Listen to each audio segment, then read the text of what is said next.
live in a few seconds. Okay.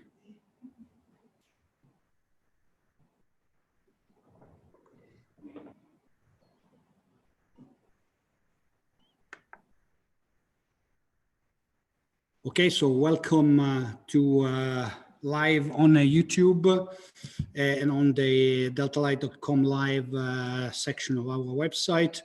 We start today the second series, second edition of Design in the Future, following the first edition, which has been a very successful initiative. We thought to extend this to 5 additional appointments starting today. With the topic of design the future in the cultural environment, so museum, art galleries, etc. And we have 3 esteemed guests with us. We start from the left and the corner, so with Thomas Coldefy of Coldefy Associates from Paris and Lyon. Correct me if I'm wrong, Thomas. Yeah. Welcome. Yeah. Hi. Then we have, welcome. So then we have Corrad Boujar. Is that a correct spelling of your name, Corrad? Yes. Okay, from AP Valletta, again, esteemed firm and practice based in Malta, in Valletta, Malta. And then we have from the side of the educational and academic world, we have Pippo Ciorra, who is a senior curator of Maxi Museum and art critics, and with a big bio on the side of the cultural world. And so thank you very much to everybody for participating with us today. We will start with a short warm up. I will start with people asking, why are museum and culture crucial for a healthy and happy world and healthy and happy society? You're muted, people. We don't. Okay. I am. Hello. Yes. Thank you for the invitation. Thank you for trusting my wild opinions. I would look at this as I did in this last month in negative. I think if you look around Italy in these days, the country is more or less restarting. The beaches are full of people, restaurants, it's hard to find a table in a restaurant which is not in a historic city. What's missing? What's missing is what's still paying a big price to the crisis is education and culture. No, so we desperately need a physical presence, interaction, because this is where the culture springs out of the relation. So museums, schools, cultural institutions should be very aware of this role. I think it's very good that in Italy, museums are all open. I mean, we're working very hard, even though we're losing a lot of money, of course. We have like 25–30% of normal attendance. But the public space of the museum is full of people the whole day. The people come to the museum courtyard, they spend their time here, they're close to the cultural institution. So we need to play 2 roles at the same time. The first role is preservation of memory, production of culture. The other one is being a public hub open to people's culture, to people's life, to interaction. So I think if we are aware of this double mission we need to comply with in these times, we can play a role, which is focus role, which is the pivotal role for rebuilding and restarting our society. I think there is some problem with the connection. I would like to pass that to Corrad and ask Corrad the same type of question. So why is culture so crucial for the design industry? And what would you say to an investor nowadays that maybe is thinking to being this a governmental, client, willing to invest on culture, how would you convince him to do that? Well, I mean, it's clear that culture is a form of self-knowledge. And as you said, it is one of the main contributors to a happy existence. It comes all the way back from Socrates, know yourself, and then you can live a happier life, an examined life, which museums help us achieve. So it's it's an expression of the human condition, which I think is indispensable. As Pippo said, it's part of our memory, it's part of where we're coming from, and it gives us a clue of where we might be going. I think museums have already had quite a big transformation recently as the world becomes more and more digitized. The digital museum is an extremely efficient tool.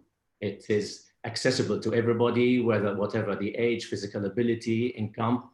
So culture will continue to be accessible to people. But where does this leave the physical museum? I think another blow that perhaps the physical museum has experienced recently is the erosion of the idea of authenticity. I remember when I was studying in Rome and we were doing conservation and restoration, the idea, this wonderful brainwave of John Ruskin, that only something which is authentic can have value. Eventually, 20 years later, 30 years later, with the opening of the Asian markets, etc., began to be eroded to a certain extent. So in a way, that is a double-edged sword because it makes the museum an even more special place where you can go, and actually the experience of the museum is becoming as important as the works which it contains. So thank you. I would say that the museum is now having to deal with all these transformations, which are not only due to the pandemic. Sure. And Thomas, what is your opinion about this? And how do you see at the moment, still we're not over it. So how has the pandemic influenced also the design of a museum where by definition people have to yes, keep distance if they can, but of course we would like to see very crowded museum every day, and this is not possible now. So how do you see this? Well, first I would say again that I strongly believe that culture and museum places they really have the power to transform societies in many ways. So of course we are facing a difficult time, but it's also a good time to always investigate and create new ways.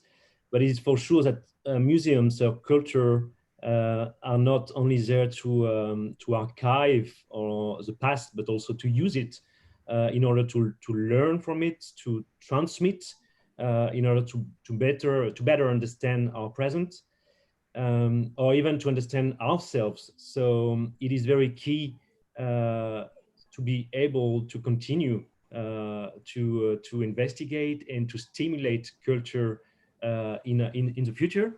And I also believe that even so, museums are places, even from a physical perspective, it's a cultural institution that plays a role among as different players of modern cities, such as markets were doing it before, or even churches. So it is a key place to bring culture in. And as digitalization is coming more and more, I mean, I think as you said before, nothing can replace the physical experience and the interaction with people in a museum, interaction with a piece of art. But also, I think we must believe that in the digital platforms that every museums are creating, there must be also opportunities for people who are not really keen on going to a place of culture or to a museum to scroll and choose and decide whether they want to go one time or go another time. So I think it's also a new consideration of how to use a digital platform in order to promote a museum that is more not a place you go only once in your lifetime, but you wanna save some parts you haven't seen, and you look on the internet and you look on the platform. You say, this one I want to see it in real. So I will bring some change in the visitor habits also.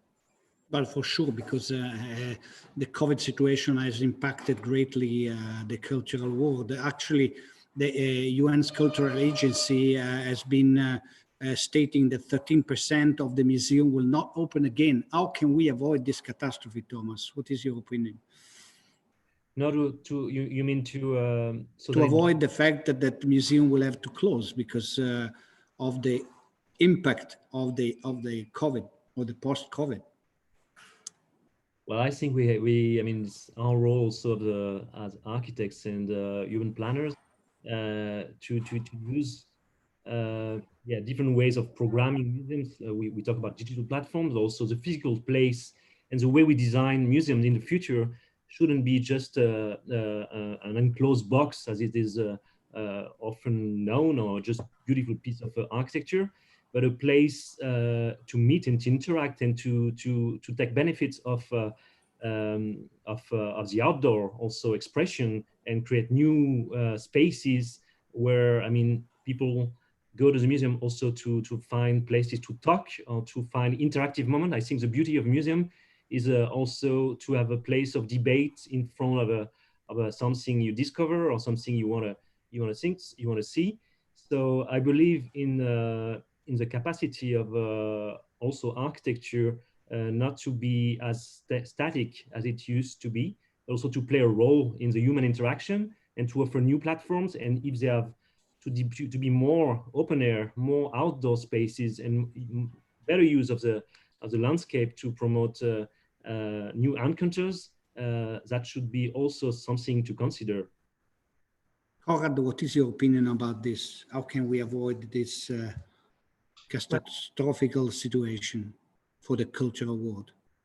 I mean, my opinion is, as I look around me, that a lot lies in the hands of the curators of the digital museum, in the sense that everybody uses digital means today. And it can be very easy to rely totally on the digital world to collect your experiences and your knowledge. And a lot of the engagement which viewers will have depends on the content, and it depends on how this is designed in such a way that it is linked to the actual physical experience of the museum. Very often there is a tendency to see it as a finite experience, which is concluded in itself. Whereas it's quite important for there to be a link between the physical museum and the actual digital world to encourage people to actually go to the museum. Okay, so people that when you've been, you know, when Conrad said that it is up to the curator, you're being called in this conversation, basically. So what is your opinion, of course? Still, we have, you're muted, people. Yes, because I don't want to bother. No, a few things that need to be said. First of all, this idea of, I mean, this European idea that culture is somehow linked to welfare is an important one. So we see my friends at MoMA, they are forced to fire people, or American museums that have to close because they not enough funding, because they are completely tied to the private system. In Europe, museums stay open because they are connected to the life of the community, and they're funded by the community. I mean, Maxi is an attempt to be complementary. I mean, we have 40% of our money is private, and we are losing a lot of them. But still, the fact that the museum is a national project, and museums in Europe are considered somehow part of our cultural welfare, is very important to keep them open. And I think this difference, as many differences between Europe and other places in the world, is popping up in these days, which is very interesting for an observer. As for the digital museum, I think, I mean, we had a really crazy time, no? At the end of April, in May, when the physical museum was reopening, And at the same time, we were still working like hell to keep the digital museum alive and doing contents every day and taping and filming and talking, and at the same time preparing 5 exhibitions to reopen. In July, I hated, no? I hated this overlapping of the two things. So I think we need to understand the difference. I don't believe in the virtual museums. I believe in the physical. I live in Italy.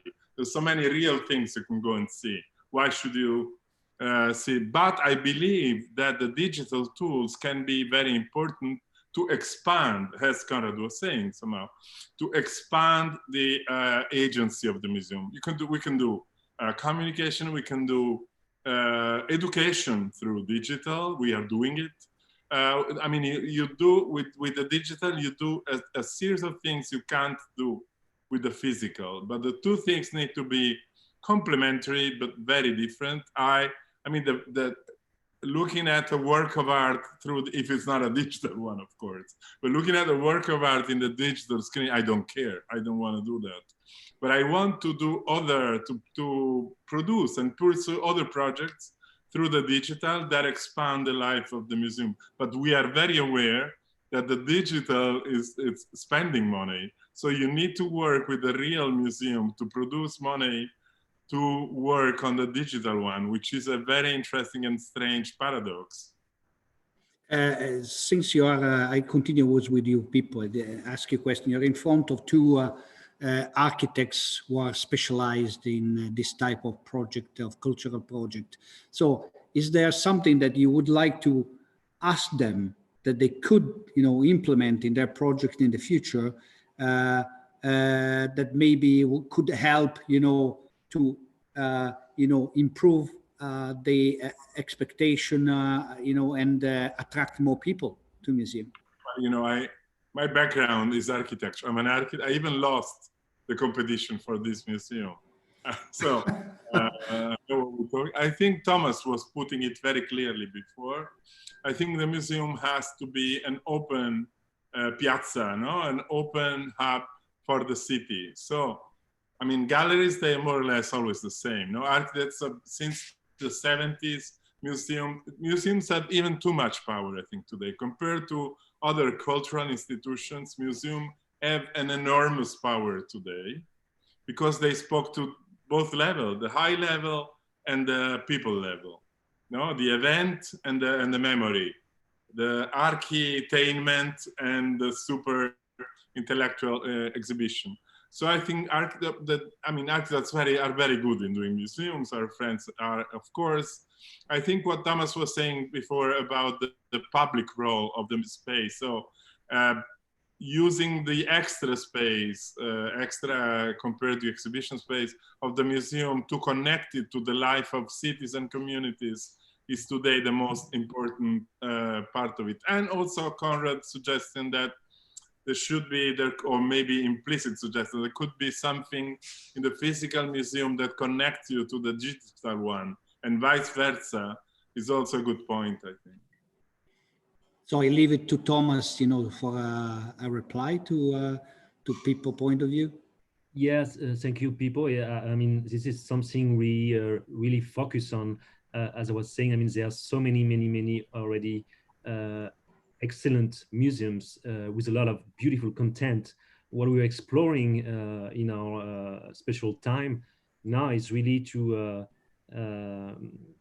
create better, not better, but new experiences and a lot of diverse experiences, focusing on the flexibility also of the museum, so it can adapt to such crises as the one we have. So, for example, now we're designing a museum in Florida, in Orlando, which is both memorial and a museum. So it's a very sensitive topic, and the idea here is to transmit a message of hope and to tell a story. But there's many ways to tell a story. It's through education, through looking at many artifacts, through engaging discussion in a very typical agora, as we were doing in ancient times, like a piazza of markets. And we have to shelter all this under an architecture that is no longer a very selfish piece of design just made for being a landmark which please I mean, people with power and the architect, but something that is more relevant for end users and for making people feel connected to a positive. I think everyone is looking for positive moods, and what we can do is to engage more relationship with light, with outdoor space, to invite people people coming from the streets that can find a shelter and going into the museum, but even so to a cafe inside where there is a chat about this exhibition. It's really about finding many different ways, flexible ways to entertain people who have less and less time in today's world. So that's why they go on digital platforms. But the Museum of Tomorrow, for me, has great challenges to face. Is that also other kind of buildings that, in a world of fast consumption, even the museum have to attract with new manners. Of course, the core idea of the museum is to educate and to transmit and to define the time where we live in. But I think our role as architects and planners and curators is to find many ways to tell stories. We know that from psychologists, people, I mean, get more excited when there is a more encounters, more in a urban planning. So in this project we do in Orlando, we also extend. We work with an artist who is designing interactive sculptures. So it also extends the experience after the walls of the museum, and just create what we like in the city, like beautiful encounters and discussions that were not really planned. So that's the way we really feel excited about, or we can design better places, and the museum is part of it. Thank you. Actually, I can't wait until I will hear somebody going to Orlando for a museum and not for a theme park. So yeah. We really welcome your project in Florida. Corrado, what about this viewpoint that Thomas and people expressed? What is your opinion about it? Well, I agree. The museum is a place where people's identity is established, and where an identity is not something which is static, and where it continues to grow with new discoveries, new meetings. So a museum, by its very nature, should be open to serendipity, let's say. We are quite, at the moment, we're quite fortunate because at AP we're designing a museum which is going to contain the 29 tapestries which were designed by Peter Paul Rubens with the theme of the Triumph of the Eucharist. Triumph of the Eucharist, this was a kind of a very important anti-Reformation publicity stunt at the time. And in a way, it's extremely linked to our identity as a Catholic nation. So we're very conscious of the fact that what we're doing actually contains who we are, and the impression which these incredibly large tapestries make on the viewer is a bit what they would have done in the 17th century, where the world was less image rich. So a museum needs to be able to, in a way, sift the material, send a message, as Thomas was saying, it needs to tell a story. But on the other hand, it also needs to leave it open for people to create their own stories. So it's almost like a machine for the creation of stories, which needs the viewer or the visitor to participate in for it to be happening. So clearly the physical museum is an extremely important moment in the life of somebody. Of course, it's like in many other scenarios. Of course, what you can do with the physical interaction, you cannot do with the virtual one. That's clear. But of course, we are living in a world where this becomes more and more difficult. So, of course, we are talking about the negative impacts, but there should be also some positive impact. from this viewpoint, people. So what are the positive impact of this situation? How is this situation creating maybe crossover, collaboration, other form of scenarios that are useful for the cultural world?